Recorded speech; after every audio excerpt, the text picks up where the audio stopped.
2월 넷째 주일 우리에게 주신 하나님 말씀은 신약성경 마태복음 12장 1절부터 14절까지의 말씀입니다. 우리 주보에는 13절이 나와 있는데 한 절 더 읽어서 14절까지 읽도록 하겠습니다. 신약성경 17페이지에 있습니다. 함께 교독하고 마지막 절은 합독하도록 합니다. 그때 예수께서 안식일에 밀밭 사이로 가실새 제자들이 시장하여 이삭을 잘라 먹으니 바리새인들이 보고 예수께 말하되 보시오 당신의 제자들이 안식일에 하지 못할 일을 하나이다. 예수께서 이르시되 다윗이 자기와 그 함께한 자들이 시장할 때 한 일을 읽지 못하였느냐. 그가 하나님의 전에 들어가서 제사장 외에는 자기가 그 함께한 자들이 먹어서는 안 되는 진설병을 먹지 아니하였느냐. 또 안식일에 제사장들이 성전 안에서 안식을 범하여도 죄가 없음을 너희가 율법에서 읽지 못하였느냐. 내가 너희에게 이르노니 성전보다 더 큰 이가 여기 있느니라. 나는 자비를 원하고 제사를 원하지 아니하노라 하신 뜻을 너희가 알았더라면 무죄한 자를 정죄하지 아니하였으리라. 인자는 안식일의 주인이니라 하시니라. 거기에서 떠나 그들의 회당에 들어가시니 한쪽 손 마른 사람이 있는지라 사람들이 예수를 고발하려 하여 물어 이르되 안식일에 병 고치는 것이 옳으니까. 예수께서 이르시되 너희 중에 어떤 사람이 양 한 마리가 있어 안식일에 구덩이에 빠졌으면 끌어내지 않겠느냐.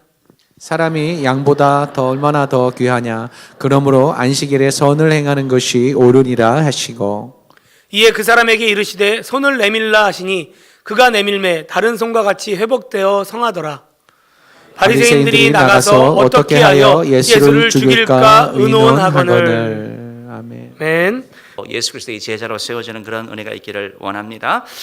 오늘 저는 여러분과 함께 너희가 알았더라면 제자는 이라는 제목으로 말씀을 나누기를 원합니다.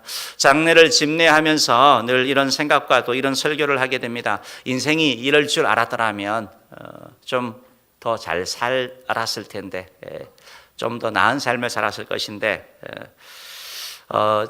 정말 이렇게 삶이 빨리 끝났다든지 아니면 이런 일들이 있는 줄 알았더라면 좀 더 나은 삶을 살지 않았을까 하는 그런 생각을 가져서 우리 장례식을 할 때마다 보통 두 가지 권면을 합니다. 신앙인으로서 예수 잘 믿어라라고 말씀합니다. 예수님을 잘 섬기는 그런 자가 되라는 것입니다. 예수를 잘 섬긴다라는 것은 예수님이 내 인생의 수단이 아니라 목적이 되는 것을 말합니다. 예수님이 나에게 필요한 게 아니라 내가 예수님께 맞추는 삶, 그게 바로 예수 잘 믿는 그런 삶이죠. 또한 생활인으로서 이 땅을 살아가면서 용서하고 사랑하고 살라라고 권면을 합니다. 감사하며 살라고 얘기를 하는 겁니다. 어떤 어머니가 그런 얘기를 했어요. 아들 하나 있는 아들에게 최선을 다해서 양육을 하고 했는데 그 아들이 커서 엄마 마음도 몰라주고 멀리 가서 연락도 잘 안 하는 거예요. 그러고 나서 깨닫는 게 뭐예요? 남편밖에 없구나. 남편한테 잘해야지. 진작 알았으면 더 잘할 텐데. 늦게라도 알게 된 게 감사한 거죠. 여러분, 가정의 중심은 자녀가 아니라 부부입니다. 그래서 두 사람이 잘 지내야 됩니다. 자녀를 위한 최고의 선물은 부부가 서로 사랑하고 용서하고 함께 하는 것입니다. 그렇게 잘 행복하게 살 때 자녀가 안정감을 누리고 편안하게 될 줄 믿습니다. 우리 안에 모든 성도들 가정이 이렇게 사랑과 용서가 가득한 사랑이 넘치는 가정 되기를 주님으로 축원합니다. 알았더라면 이라는 단어는 무지를 지적하는 그러한 말입니다. 알았더라면 이라는 말이 내 스스로에게 한다라고 한다면 후회가 담겨 있는, 그때 알았더라면 그렇게 안 했을 것인데 하는 이런 안타까움이 담겨 있는 그러한 말입니다. 그러나 상대방이 나에게 이렇게 네가 그때 알았더라면 이라고 말한다라는 것은 권면한다든지 충고하는 그러한 의미가 담겨져 있는 것입니다. 오늘 우리 성경에 나오는 너희가 알았더라면 이라는 말씀은 예수님께서 바리새인들에게 하신 말씀입니다. 따라서 너희가 알았더라면 이라는 말씀은 예수님이 그들에게 주시는 교훈이고 또 권면이고 충고의 말씀이라는 것입니다. 주님의 뜻을 바르게 알았더라면 그렇게 살지 않았을 텐데, 그렇게 실수하지 않았을 것인데 라는 그러한 말인 것입니다. 너희가 알았더라면 이라는 말씀은 1차적으로 바리새인들에게 주신 말씀이지만 2차적으로는 그 옆에 있던 제자들과 또한 예수 믿는 우리 모두에게 이 사실을 꼭 기억하고 살아가라 하는 그런 교훈인 것입니다. 그렇기 때문에 오늘 저는 여러분과 함께 너희가 알았더라면 제자는 이라는 제목으로 말씀을 나누면서 몇 가지 교훈을 얻기를 원합니다. 첫 번째로 제자는 자비를 베푸는 자입니다. 따라해 보겠습니다. 제자는 자비를 베푸는 자입니다. 자비를 베푸는 자인 걸 알았더라면, 자비를 베풀어야 한다는 걸 알았더라면 행동이 달라진다는 것이죠. 예수님께서 제자들에게 다른 사람들과의 관계에 있어서 바로 자비를 베푸는 자가 되라라고 말씀하고 있는 것입니다. 대인관계에 어려움을 겪는 사람들을 보면 보통 이 자비가 좀 부족한 사람인 것을 볼 수 있는 것입니다. 타인을 어떻게 인식하느냐, 다른 사람을 어떻게 보느냐, 거기에 따라서 우리의 행동이 달라지는데 자비롭게 보는 사람이 있고 또 정죄하고 판단하는 그런 사람도 있는 것입니다. 자비롭게 다른 사람을 본다는 사람, 긍휼을 베푸는 사람은 아무래도 관계가 더 좋을 수밖에 없는 거겠죠. 자비를 베푼다는 것은 다시 말해서 다른 사람을 쉽게 판단하지 않는 것을 말하는 것입니다. 오늘 예수님께서 하신 그 내용들을 같이 살펴보면서 조금 더 구체적으로 살펴보기를 원합니다. 마태복음 12장 1절 2절 말씀 한번 읽어보겠습니다. 시작. 그때에 예수께서 안식일에 밑바 사이로 가실 때 제자들이 시장하여 이삭을 잘라 먹으니 바리새인들이 보고 예수께 말하되 보시오 당신의 제자들이 안식일에 하지 못할 일을 하나이다. 1절 말씀을 보면 어느 안식일 날 예수님께서 제자들과 함께 가는데 제자들이 몹시 배가 고팠나 봅니다. 너무너무 배가 고파가지고 밀밭을 지나가면서 밀밭에 있는 이삭을 잘라서 뽑아서 이렇게 먹었습니다. 그랬더니 그것을 보고 있었던 2절 말씀을 보니까 바리새인들이 지적합니다. 어떻게 안식일에 하지 못할 일을 합니까? 안식일날 그거 하면 안 되는데 어떻게 안식일날 그것을 합니까? 라고 문제를 삼은 것입니다. 바리새인들이 문제를 삼은 것은 제자들이 남의 밭에 있는 곡식을 따먹은 거 그걸 갖고 문제 삼은 게 아닙니다. 신명기 23장 24절 25절 말씀에 보면 구약 이스라엘 백성들이 지켰던 말씀인데요. 한번 읽어보기 원합니다. 내 이웃의 포도원에 들어갈 때에는 마음대로 그 포도를 배불리 먹어도 되느니라. 그러나 그릇에 담지는 말 것이요. 내 이웃의 곡식밭에 들어갈 때에는 내가 손으로 그 이삭을 따도 되느니라. 그러나 내 이웃의 곡식밭에 낫을 대지는 말지니라. 어떻게 보면 최소한의 생활을 보장해 주는 거죠. 배고플 때 먹어도는 되지만 그러나 그걸 갖고 이득을 취하면 안 된다. 이게 바로 그 당시의 법이었습니다. 그렇기 때문에 제자들이 따먹은 거 그건 문제되는 거 아닙니다. 그러면 제자들이 이 바리새인들이 문제 삼은 게 무엇입니까? 출애굽기 20장 8절부터 10절 10계명에 있는 말씀입니다. 읽어보겠습니다. 안식일을 기억하여 거룩하게 지키라. 엿새 동안은 힘써 내 모든 일을 행할 것이나 일곱째 날은 내 하나님 여호와의 안식일인즉 너나 내 아들이나 내 딸이나 내 남종이나 내 여종이나 내 가축이나 내 문 안에 머무는 객이라도 아무 일도 하지 말라. 20절 10절 말씀에 있는 아무 일도 하지 말라 이 말씀인 거죠. 제자들에게 문제 삼은 것이 바로 바리새인들이 문제 삼은 것은 안식일 날 이걸 했다라는 것입니다. 안식일 날 그걸 따서 먹은 거 이걸 문제 삼고 있다라는 것입니다. 바리새인들의 관점에서 볼 때는 예수님의 제자들이 안식일을 어기고 있는 것입니다. 여기에 대해서 예수님이 그렇지 않다라고 두 가지 사실로 제자들을 변호하신 걸 볼 수 있습니다. 첫 번째는 다윗의 예이고 또 하나는 제사장의 예를 들어서 바로 이들의 그 주장이 틀렸다라는 것을 말씀하는 겁니다. 마태복음 12장 3절 4절 바로 다윗의 경우인데요. 한번 읽어보도록 하겠습니다. 예수께서 이르시되 다윗이 자기가 그 함께 한 자들이 시장할 때에 한 일을 잊지 못하였느냐. 그가 하나님의 전에 들어가서 제사장 외에는 자기나 그 함께 한 자들이 먹어서는 안 되는 진설병을 먹지 아니하였느냐. 예수님께서 지금 바리새인들이 존경하는 다윗 왕이 되기 전에 다윗이 사울의 그런 추격을 피해가지고 도망가다가 사흘 동안 굶었습니다. 그래서 당시에 롭 땅에 있던 대제사장이었던 아힘멜렉에게 가서 먹을 것을 달라고 합니다. 근데 먹을 게 하나도 없는 거예요. 그게 있는 것은 바로 진설병밖에 없는 겁니다. 진설병이 도대체 뭔가 한번 그림을 한번 보시면 더 좋을 것 같습니다. 저렇게 바로 성전에 있었던 빵을 얘기를 하는 것입니다. 저게 12개인데요. 저 12개는 이스라엘의 12지파를 상징하는 것입니다. 근데 저 진설병은 제사장만 먹을 수 있는 거예요. 제사장 외에 다른 사람이 먹으면 법을 어기게 되는 것입니다. 근데 아히멜렉 제사장이 보니까 다윗과 그 일행이 뭐 사흘을 굶고 뭐 지금 쫓겨가는 그런 상황, 급박한 상황이고 해서 안 돼서 저걸 줍니다. 근데 하나님께서는 이 행위를 악하다라고 말씀하지 아니한다는 거예요. 거죠. 예수님께서는 이 사건을 들으면서 바로 다윗이 몹시 시장하여서 제사장 먹는 진설병을 먹었지만 하나님께서 문제 삼지 않았다. 그래서 제자들이 몹시 시장한 가운데 이루어진 일이기 때문에 문제되지 않는다라고 말씀하는 거죠. 또한 바리새인들이 얘기했던 일이라는 것입니다. 제자들이 이 이삭을 자르는 거, 그게 추수하는 것이고, 이걸 뭐 비비는 것이 탈고 가는 것이고, 후 부는 것은 이거는 뭐 키질하는 것이다. 그게 다 일로 본 거예요. 얼마나 엄격하게 보는지 모릅니다. 그냥 넘어갈 수도 있는 건데 그냥 정말 막 공격을 하는 거죠. 예수님께서 나는 일이라고 생각하지 않지만 너희들이 굳이 일이라고 생각한다면 바로 제사장의 예를 듭니다. 마태복음 12장 5절 말씀 읽어보겠습니다. 시작.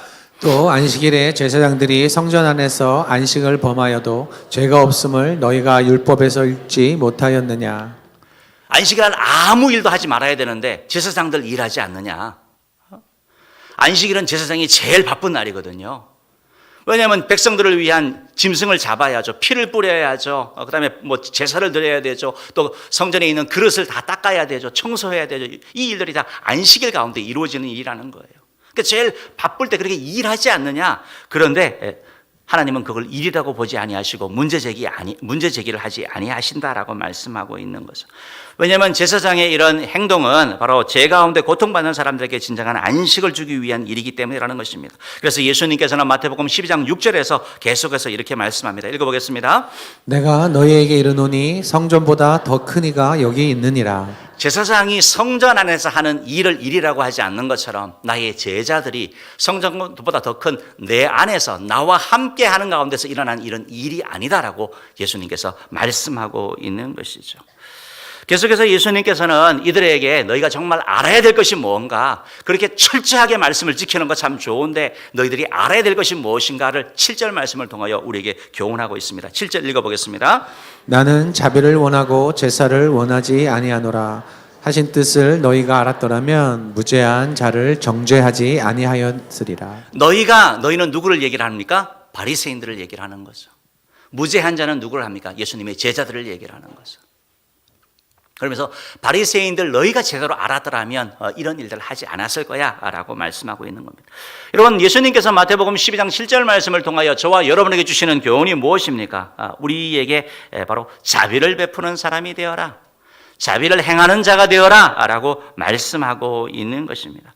예수 안에서 새로운 피조물이 된 우리가 자비를 행하는 자가 될 것을 주님이 원하신다라는 것입니다. 자비가 무엇입니까? 자비는 불쌍히 여기는 것을 말하는 것이죠. 긍휼히 여기는 것을 말하는 거죠. 용서하는 것을 말하는 것이죠. 자비는 하나님께서 원하시는 것이고 예수님께서 우리에게 요구하시는 것입니다. 왜 하나님은 우리에게 자비를 원하시는 것입니까? 성경은 하나님 그분이 바로 자비로운 분이다라고 말씀하고 있습니다. 예수님이 자비로우신 분이기 때문입니다. 출애굽기 34장 6절 7절 말씀 우리 같이 한번 읽어보겠습니다. 여호와라 여호와라 자비롭고 은혜롭고 노하기를 더디하고 인자와 진실이 많은 하나님이라. 인자를 천대까지 베풀며 악과 과실과 죄를 용서하리라. 아멘. 여호와로라 여호와로라 나는 여호와로라 자비롭고 은혜롭고 노하기를 더디하고 인자와 진실이 많은 하나님이다. 사랑하는 성도 여러분, 우리는 하나님의 백성 아니겠습니까? 하나님의 백성이니까 하나님을 닮는 삶을 살아가야 되는 거죠. 예수님의 제자이니까 예수님처럼 자비를 베푸는 자가 되라고 주님이 말씀하고 있는 거죠. 사랑하는 성도 여러분, 예수님은 우리에게 자비를 원하십니다. 우리에게 자비를 베푸는 자가 되라고 말씀합니다. 왜 그렇습니까? 그것은 저와 여러분이 자비가 필요한 사람이기 때문에 그렇습니다. 어느 누구도 완벽한 사람이 없습니다. 우리 모두 허물이 있고 실수할 때가 있습니다. 그렇기 때문에 우리 모두에게는 자비가 필요하다라는 것입니다. 용서가 필요하다라는 것입니다. 여러분, 부부가 결혼해서 살아가는데 외모 그렇게 중요하지 않습니다. 외모 때문에 결혼 전에는 모르겠는데 결혼하고 외모 때문에 여러분 갈등하는 부부 보셨습니까? 별로 없을 거예요. 오히려 성품이나 습관이나 태도 이것 때문에 문제가 생깁니다. 내면 때문에 문제가 생기는 거죠. 멋있는데 너무 자비가 없는 사람 살면 고통스럽습니다. 그러나 자비로운 사람과 살면 행복한 것입니다. 우리 미혼 청년들이 잘 기억하시기 바랍니다. 제가 어떤 재벌가의 부부의 그 싸움, 그 소리를 여러분 혹시 들어보셨습니까? 무섭더라고요. 본인은 모르는 거죠. 돈 가지고 뭐 다 가졌지만 그렇게 싸우는 거죠. 여러분, 자비로운 사람이 되어야 될 줄 믿습니다. 우리 모두가 자비가 필요하기 때문인 거죠. 누가복음 6장 36절은 예수님께서 이렇게 말씀합니다. 읽어보겠습니다. 시작. 너희 아버지의 자비로우심 같이 너희도 자비로운 자가 되라. 우리에게 주님께서 자비로운 자가 되라. 따라합시다. 자비로운 자가 되라. 그러면 우리는 어떻게 이 자비를 나타낼 수 있겠습니까? 우리가 자비를 행하는 그런 방법을 세 가지를 좀 살펴보기를 원하는데요. 첫 번째로 자비는 그럴 수도 있지입니다. 따라봅시다. 자비는 그럴 수도 있지. 입니다는 빼고 그럴 수도 있지. 따라합시다. 그럴 수도 있지. 오늘 마태복음 12장 7절 말씀에서 예수님께서 그렇게 말씀하고 있죠. 7절 말씀 다시 한번 우리 읽어보고요. 한번 읽어보겠습니다. 시작. 나는 자비를 원하고 제사를 원하지 아니하노라 하신 뜻을 너희가 알았더라면 무죄한 자를 정죄하지 아니하였으리라. 예수님이 말씀하는 거죠. 우리가 자비가 없기 때문에 어떻게 한대요? 정죄한다라고 말하고 있는 거죠. 조금 불쌍히 여겨주면 되는데 자비가 없어서 정죄한다라고 말하고 있는 것입니다. 여러분, 우리에게 자비의 마음이 없으면 조그만 성경 지식을 가지고 다른 사람을 정죄하고 판단합니다. 내가 조금 하는 것 때문에 자기 의가 가득해서 교만해가지고 다른 사람을 비난하기 여지 없습니다. 하나님은 이를 기뻐하지 아니하시는 것을. 자비는 다른 사람을 정죄하는 것이 아니라 긍휼의 시선을 가지는 것을 말하는 것입니다. 왜 저러냐? 왜 이 모양일까? 이렇게 말하는 것이 아니라 이렇게 판단하는 것을 그만두는 것, 이게 바로 자비라는 것입니다.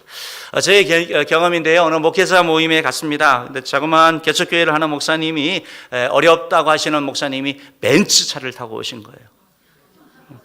그래서 혼자 속으로 뭐 저런 분이 다 계시나 생각을 했습니다. 근데 나중에 듣고 보니까 자녀가 선물을 했대요.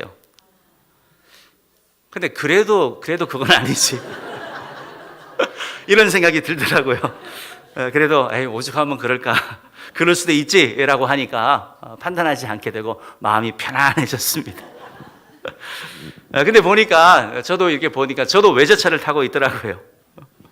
알고 계셔요? 미국에서 한국으로 올 때 가져온 차입니다. 귀국 전에 원래 차를 팔려고 그랬는데 갑자기 계기판에 전자 시스템에 문제가 생긴 거예요. 그래서 팔 수가 없어서 갖고 들어왔는데 지금 뭐 14년 된 차지만 남들이 볼 때는 외제차인 거죠. 저도 똑같은 거죠. 우리는 가끔 그렇게 얘기를 합니다. 장로가 어떻게 그럴 수가 있어? 목사가 어떻게 그럴 수가 있어? 권사가 어떻게 그럴 수 있어? 교회에 다니는 사람이 어떻게 그럴 수 있어? 맞습니다. 그러면 안 되죠.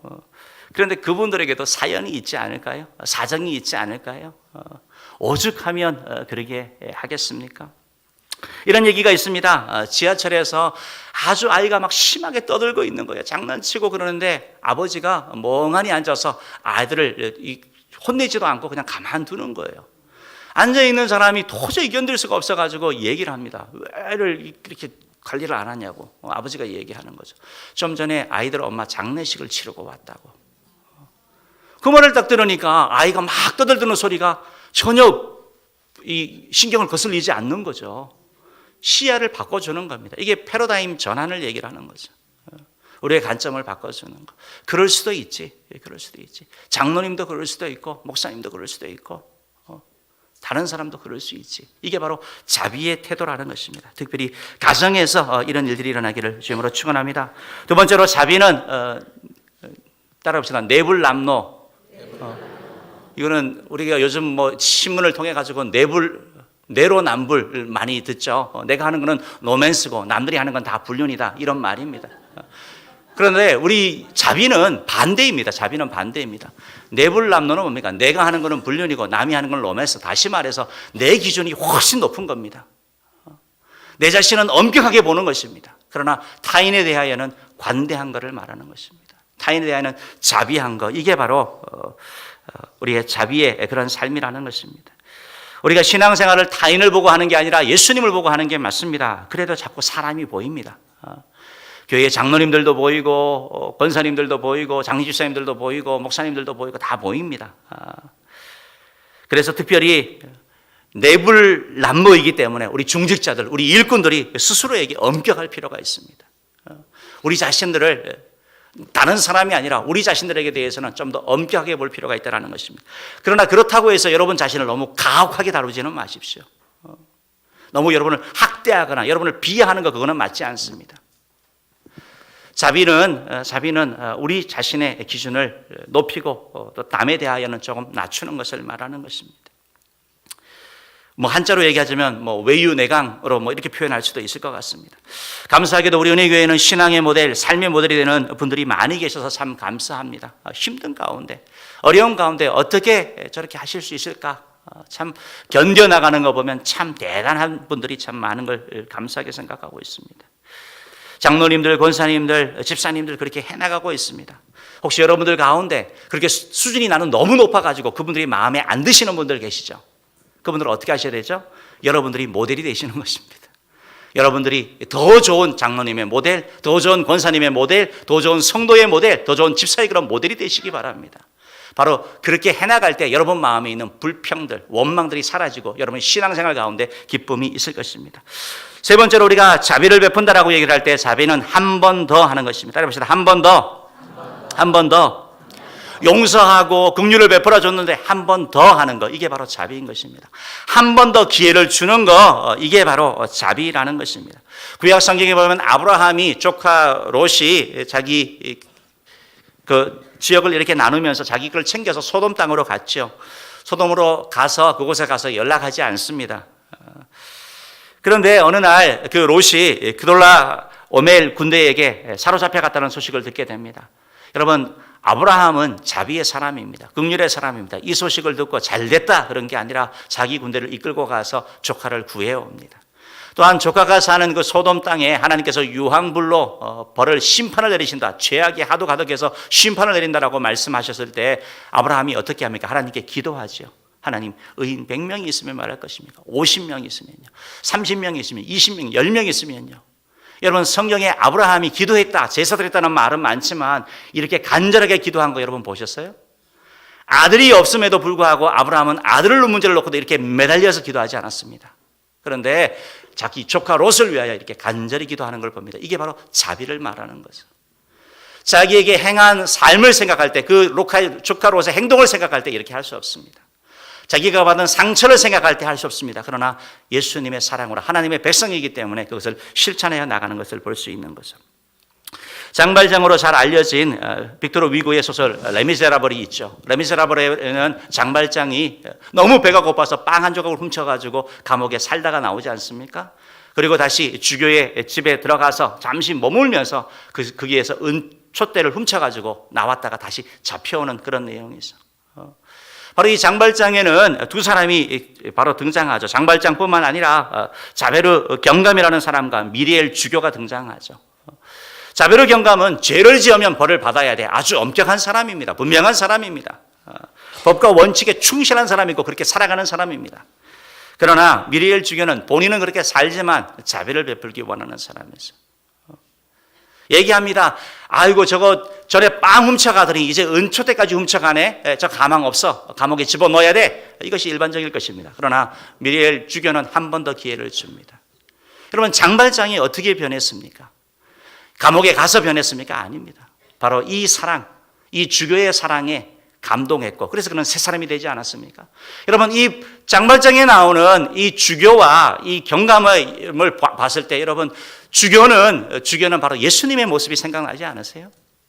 오늘 본문에 나온다면 예수님처럼 긍휼을 베푸는 분이겠죠. 바로 그 자베르 경감은 바로 바리새인처럼 엄격하게 법의 잣대를 들이대는 사람이겠죠. 조그만 거 미리삭을 먹은 거 가지고 그거 죄를 졌다 일이다라고 말하는 사람과 같겠죠. 여러분, 자비가 사람을 변화시키는 걸 믿으시기를 바랍니다.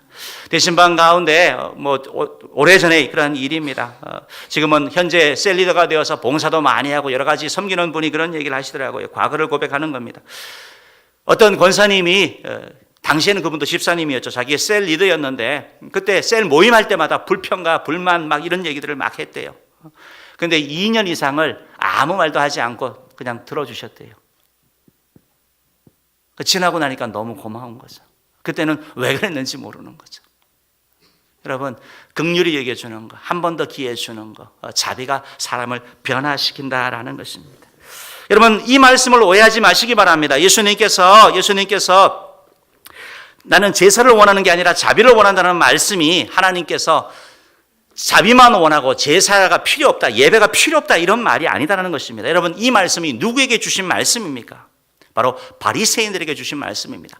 바리새인들은 하나님과 철저한 관계입니다. 제사는 하나님과의 관계를 상징한다면 자비는 바로 사람과의 관계를 상징하는 거죠. 하나님과의 관계에서 철두철미하게 나아가는 그런 바리새인들, 그들에게 너희들에게 삶에 필요한 것이 바로 하나님과의 관계뿐만 아니라 사람들과의 관계에 있어서 자비가 필요하다라고 주님이 말씀하고 있는 것이죠. 여러분, 사실은 예배를 드리게 되면 하나님을 알게 됩니다. 하나님의 마음을 알게 되는 점, 하나님의 그 따뜻함을 알게 되는 거죠. 사랑을 알게 되는 거죠. 예배를 통하여 나만 알던 사람이 다른 사람을 알게 되는 것입니다. 축복받기 위하여, 내 자녀 문제를 위하여, 건강 문제 위하여, 물질 문제 위하여 하나님께 나왔다가 문제가 해결되는 것도 보지만 더 힘든 사람, 더 어려운 사람, 그런 가운데 믿음으로 살아가는 사람을 보게 되는 거죠. 사랑하는 성도 여러분, 하나님이 원하는 것은 제사만이 아닌 거죠. 제사와 아울러서 바로 자비를 원한다는 것입니다. 이 두 가지의 균형을 갖추라고 주님이 말씀하고 있는 것입니다. 더 쉽게 말씀드리자 보면 예수님께서 바리새인들에게 이렇게 말씀하는 거죠. 너희들 제사에 철두철미한 거 너무 훌륭한 것이야. 예배를 너무 완벽하게 잘 드려. 그런데 하나님이 진정으로 원하시는 것은 예배를 통하여 주님을 만나서 자비로운 사랑까지 되는 거야. 하나님과 사람 사이의 관계까지 이루라고 주님이 말씀하고 있는 것입니다. 사랑하는 성도 여러분, 우리들도 예수님의 제자로서 이렇게 자비를 베풀는 자 되기를 주님으로 축원합니다. 가정에서 자비가 많고, 세일에서 자비가 풍성하고, 기관에서 자비가 풍성하고, 교회에서 자비가 넘친다면, 좀 잘못해도 용서해주고 또 기회를 주고 격려해준다면, 그럴 수도 있지라고 말한다면 우리 공동체는 참으로 행복한 공동체가 아니겠습니까? 그렇게 만들어가는 저와 여러분 되기를 주님으로 축원합니다. 두 번째로 제자는 따라해봅시다. 제자는 예수님께 나아가는 자입니다. 바리새인들은 예수님을 몰랐어요. 그래서 예수님을 계속 고발하려고 합니다. 예수님을 괴롭히려고 합니다. 그래서 14절 말씀에 보면 예수님을 죽이려고까지 하는 것을 볼 수 있습니다. 예수님을 몰랐으니까 그런 거죠. 근데 예수님을 알게 되면 예수님을 좋아합니다. 예수님을 사랑하게 됩니다. 자꾸 예수님과 함께 있고 싶어 하는 거, 예수님께 나아가게 되는 거, 이거 바로 예수님을 알게 될 때 그러는 것입니다. 그렇기 때문에 제자는 예수님께 나아가는 자가 되는 것입니다. 우리의 문제들, 우리의 아픔들, 우리의 고민을 가지고 주님께 나아가는 자가 되는 것이죠.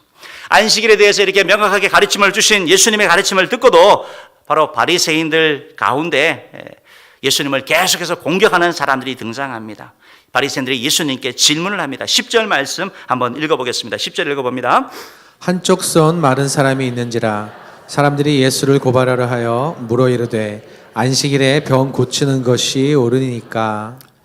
여러분, 얼마나 좋은 질문이에요. 안식일 날 병 고칠 수 있습니까? 없습니까? 그런데 앞에를 보셔야 돼요. 뭐 하려고요? 예수를 고발하려고.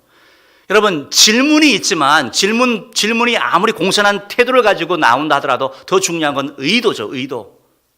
무엇입니까? 그럼 예수님에게 안식일의 병을 고치는 것이 옳다 그러면 어떻게 됩니까? 옳으면 안식일을 어기는 거 아닙니까? 그럼 예수님이 또 괴롭힐 거예요. 안식일 날 병 고치지 말라 그러면 아니 좀 전에 자비를 베풀라 그러더니 한 입으로 두 말 하네. 저 사람 위선자네. 못 믿네. 이렇게 공격할 거예요. 여러분, 질문에 의도가 있는 겁니다. 아주 나쁜 고약한 질문이죠.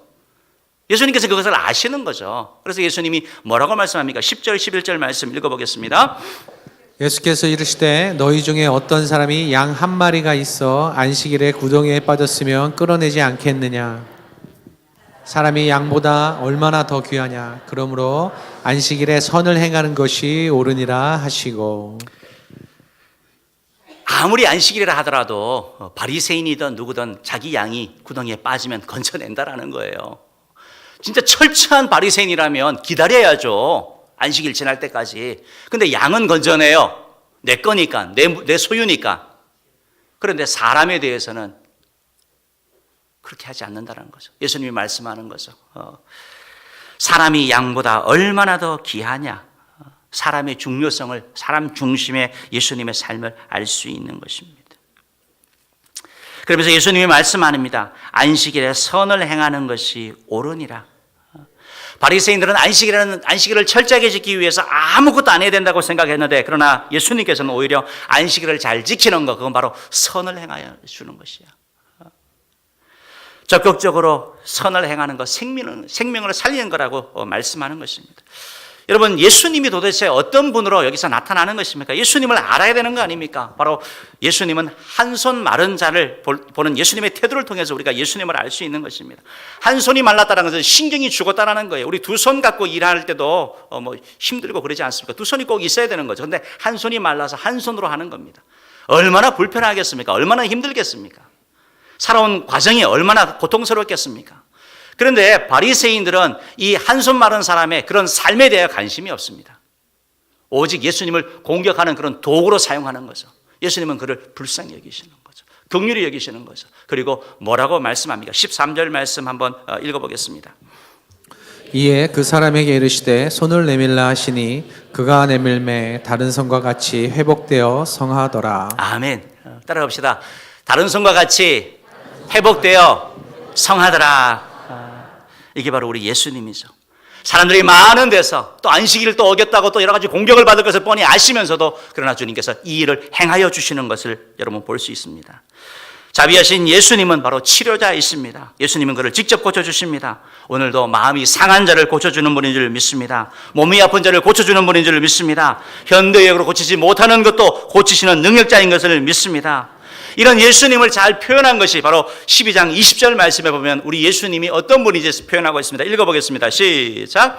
상한 갈대를 꺾지 아니하며 꺼져가는 심지를 끄지 아니하기를 심판하여 이길 때까지 하리니.